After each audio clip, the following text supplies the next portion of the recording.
from France, and they've all donated their time, and we're incredibly grateful to have them all here. So we'll go ahead and get straight to it. Open up with first questions for Team Elton John.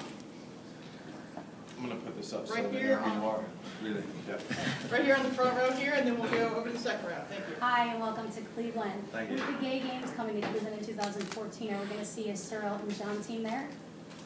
Team win tonight. Team win? Yeah, I think. Sorry, what did you say? The Gay Games are coming to Cleveland in 2014. Are we going to be able to see a Team Elton John at the Gay Games? Well, I'll probably be straight again about it. Why not? I mean, I can round up a few people. We'll hold you to it. Yeah. Right here on the second row. Christian Patterson, TV20. Could you tell me the advantages or disadvantages of competing indoors? You asking me?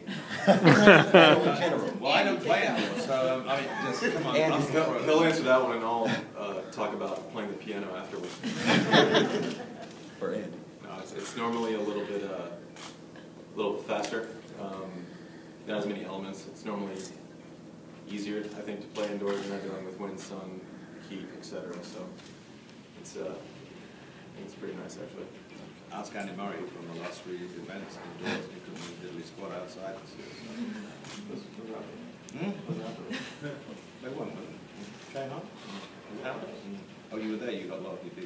Yeah, I was there. You were there for about a day. Yeah. About 4 days. Right here in the front row. Sir Elton, obviously your feelings on coming back to Cleveland. I was here not long ago at Blossom Music Center, and I had a great show here in September. I've always loved playing. This is the first place I think I ever played in Cleveland when I came. They've redone it beautifully. It's a beautiful venue. I remember coming here from Mike Belkin back in 1971, so it's good to be. Always loved coming here. It's a good town.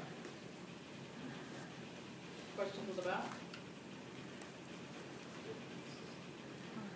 Right here. Kenya Huff from TV20. Lauren, you're so young, representing Cleveland. How do you feel playing along with all these guys? It's really cool. It's a great experience. Playing with Elton John, I mean, I love his music. And just growing up watching these players on TV, it's so cool. Great. More questions? Now, Elton, Back row? I saw you earlier. I was here at the warm-up, man. You were hitting the ball like crazy. How long have you been playing tennis?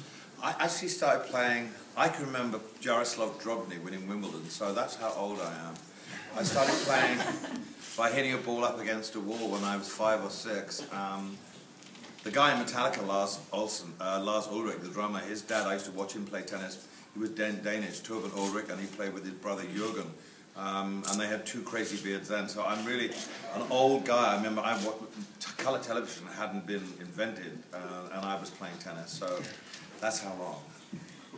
Great. Right over here, and then we'll go over there. Amelie, this is not only your first time playing Smash Hits, but your first time playing under the World Team Tennis format. Yep. Do you feel any extra pressure trying to get used to a different style? No, I'm excited. I've heard so much about it, about this event, but also about the World Team Tennis, and I'm excited to see how it's going to go, and hopefully have a lot of fun tonight. But I heard it's a lot of pressure also, because 9-all, you need to do well. Just remember, if the ball hits the net. Yeah, I know. Just to be clear, that 9-all, I think I've lost about 8 times for Elton, so he must have been well on the team. Back over in the corner.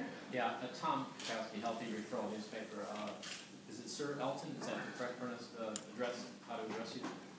So I'm sorry, I was asleep. Oh. I was Is it Sir Elton John or is it Mr. John? It's just Elton, yeah. Okay. What's the biggest challenge you have when you started your foundation, and what's the biggest challenge you have right now? Well, the biggest challenge when we started the foundation, which will be 20 years next year, was raising money. How were we going to do it, and how were we going to distribute the money, because we didn't, it's all very well raising it, but getting rid of it, you have to make sure you give it to the right people. We had very lofty ideas when we started, and the first thing we ever raised was about $300,000, and we thought we were so incredibly amazing to raise $300,000, which was in those days.